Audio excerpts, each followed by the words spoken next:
Khabib the Eagle Nurmagomedov versus Tony El Cucuy Ferguson, the greatest fight that never happened. This wasn't just booked once, twice, or even 3 times. Nope, it was scheduled 5 damn times. And every single time, the MMA gods looked down and said, no shama. On one side, you had Khabib, undefeated and unbreakable. This guy was a human boa constrictor with the crushing force of Dagestani wrestling. His grappling wasn't just suffocating. It was like stepping into a bear trap, with the bear softly whispering, "Just give up, brother," as it slowly tightens and crushes your will to fight. Fatality.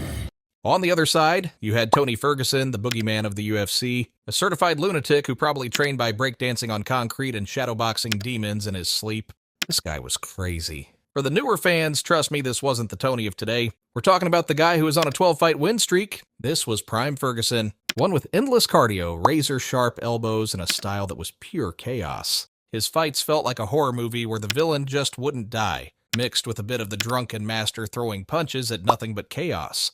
But what if, somehow, this fight actually went down? It's a clash of control versus chaos. Khabib trying to break Tony down with his wrestling, while the boogeyman unleashes a kind of violence that's impossible to predict. Let's break this down MMA nerd style. Let's start with the problem that no one ever solved, Khabib Nurmagomedov. This man didn't just win fights, he broke people. We're talking about a guy who retired 29-0 and barely lost a round in his entire career. His 48% takedown accuracy and over 50 minutes of ground control time across 13 UFC fights wasn't just impressive, it was downright traumatizing for his opponents. Let's not forget this man holds the UFC record for most takedowns in a single fight, with 21 takedowns in his fight against Abel Trujillo at UFC 160. Yep, you heard me right, I said 21. Let that sink in. That's not just domination. That's a man treating another professional fighter like his personal grappling dummy. Remember UFC 229? Conor talked all that trash, promising he would knock Khabib out, and then spent 15 minutes getting ragdolled like an unpaid intern. It's safe to say that the only proper 12 that night was Khabib's 12 minutes of ground control.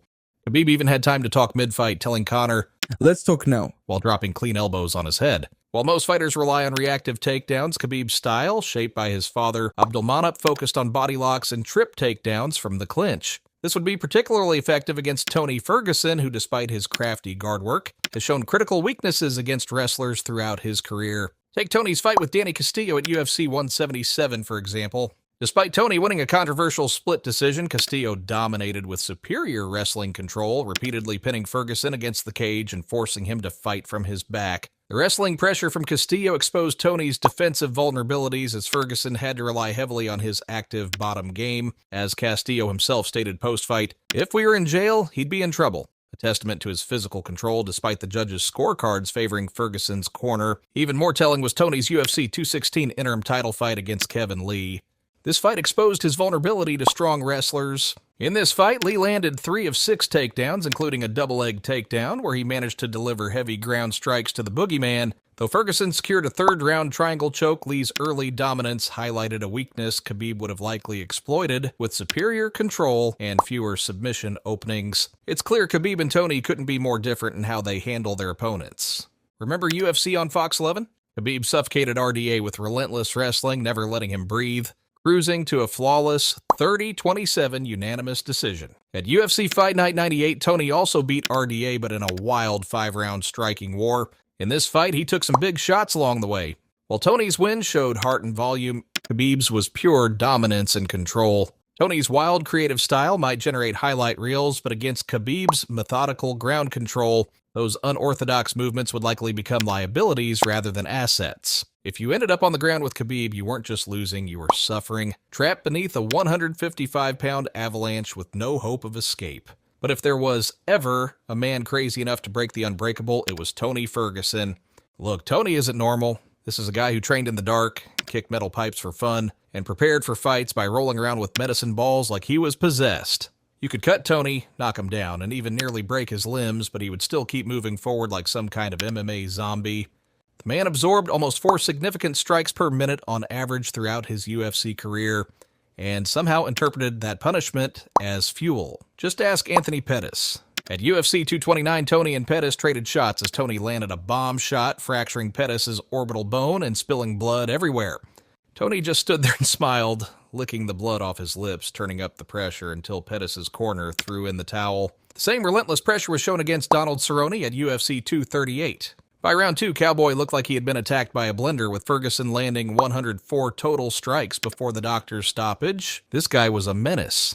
Ferguson's pace wasn't just high, it was suffocating. And then there's his ground game. Unlike some of Khabib's previous opponents, Tony Ferguson wasn't defenseless off his back. He thrived there. As a 10th Planet Jiu-Jitsu specialist, he brought a level of unpredictability rarely seen in MMA. Unlike traditional Brazilian Jiu-Jitsu practitioners who often emphasize control and position, Ferguson's game revolved around aggressive, unorthodox attacks like his deadly Darce chokes, slick triangle setups, and the infamous rubber guard, which allowed him to trap and threaten opponents in ways most fighters weren't prepared for. He didn't just survive on the ground, he turned it into a battlefield. Let's talk about that guillotine moment at UFC 242. When Dustin Poirier wrapped his arms around Khabib's neck in the 3rd round, the MMA world collectively held its breath. For precious seconds, the undefeated champion looked genuinely vulnerable, as Khabib's face flushed red as he fought desperately to escape, eventually slipping out and resuming his dominance. But those few seconds revealed something crucial. It showed that Khabib was still human. Now imagine Tony in that same position. Where Poirier relied on raw strength and a conventional guillotine grip, Ferguson would have likely transitioned to his signature Darce choke or anaconda choke, submissions he's drilled thousands of times specifically for when opponents shoot desperate takedowns. Tony wasn't just dangerous standing up, he was dangerous everywhere. Physically, these two matched up in fascinating ways. Both stood at 5 feet 10 inches, but Tony Ferguson possessed a longer 76-inch reach compared to Khabib's 70-inch reach. That 6-inch reach differential isn't just a statistic. Trust me, it can make all the difference. For Ferguson, this meant he could operate in what striking coaches call the kill zone. That perfect distance where he could land his razor-sharp elbows and straight punches while remaining just outside Khabib's initial takedown range. Throughout his career, Ferguson masterfully used this reach advantage to establish his jab, much like he did against RDA, connecting on 47% of his significant strikes in that 5-round war. His ability to pepper opponents from distance while staying just beyond their power pocket made him exceptionally dangerous in the stand-up exchanges.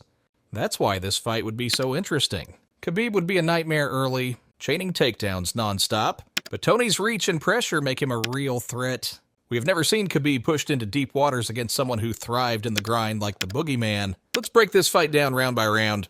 I think this fight inevitably goes deep as neither man is going to break easily in the early rounds. Starting off with round 1, I believe Khabib secures his signature body lock takedowns and establishes that suffocating top control we've all seen before. While Tony, on the other hand, immediately goes to work with his defensive 10th Planet system. You know, all that crazy rubber guard stuff. In my eyes, Khabib is clearly winning the first round, but Tony's still a threat off his back, relentlessly slicing him up with elbows from the bottom. Round 2, here Tony starts using that 6-inch reach advantage effectively, catching Khabib with some shots on the way in, but let's be real, Khabib's still going to time those strikes perfectly for takedowns. Here's the difference though. Unlike other opponents, Tony threatens with legitimate submission attempts during transitions. In this round, Khabib's still controlling position, but he's having to spend more energy defending than he's used to. Round 3, Tony fires front kicks to keep the distance and lands oblique kicks to target Khabib's lead leg, looking to slow down his takedown entries.